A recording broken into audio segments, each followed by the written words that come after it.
can see the signs. It says HOV parentheses 2.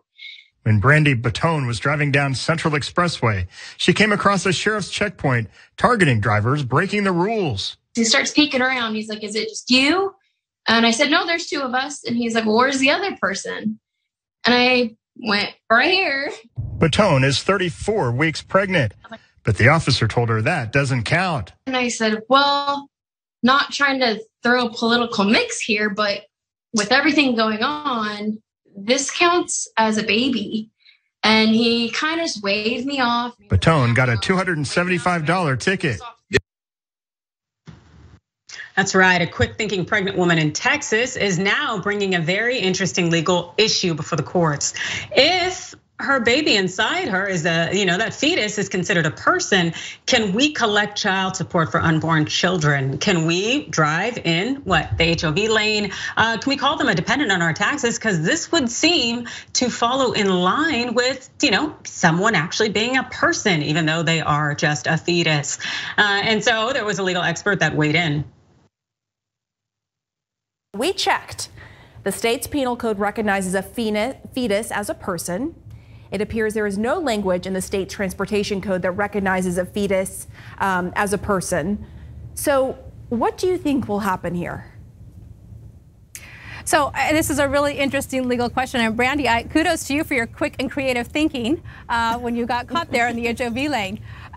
But here's the issue. In the Texas Transportation Code, it's very clear. To qualify to be in an HOV lane, you either have to be a motorcyclist or a vehicle occupied by 2 or more people.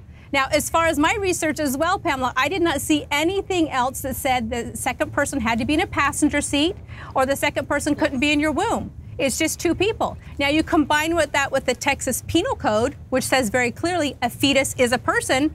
Well, then to me, that means there were 2 people in your car when you were in the HOV lane. Absolutely, and this is exactly what will happen in terms of having the legal system set up so that you're recognizing a fetus as a person. And it's also, if it's going to not end up being a hypocritical situation, it's also gonna fall into that line of getting child support. Also, being able to access extra benefits because you're considering this fetus a dependent.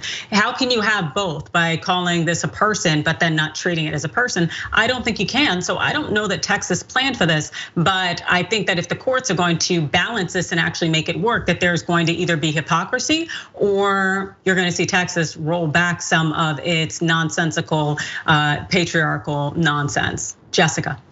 I think this is brilliant, absolutely brilliant. I think we should be coming up with more ways to raise hell in states where fetuses are treated like people legally. I think all of us should be driving in the HOV lane if we're pregnant. I think even we should push the kids eat for free policies at restaurants. We could say, I'm not very hungry, but my child who is a person is hungry. I think we should use this as a means of peaceful protest. Maternity leave begins at conception. Child tax credits should be given to people who are pregnant. I think all of these things are a good way to push back, like you said, on these absurd laws. Absolutely, and the big thing for me is child support. The fact is that our child support systems throughout the country, they are not in any way operating in a way that would be beneficial primarily to women who have children.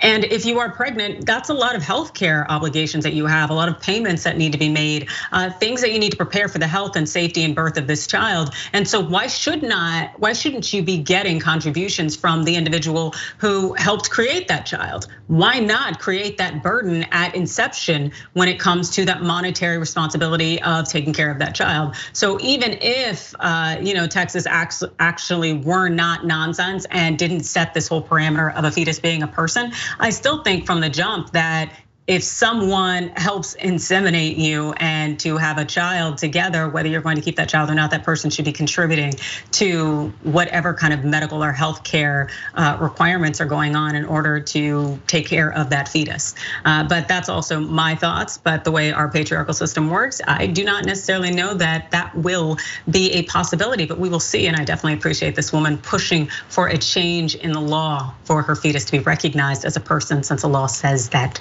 it is.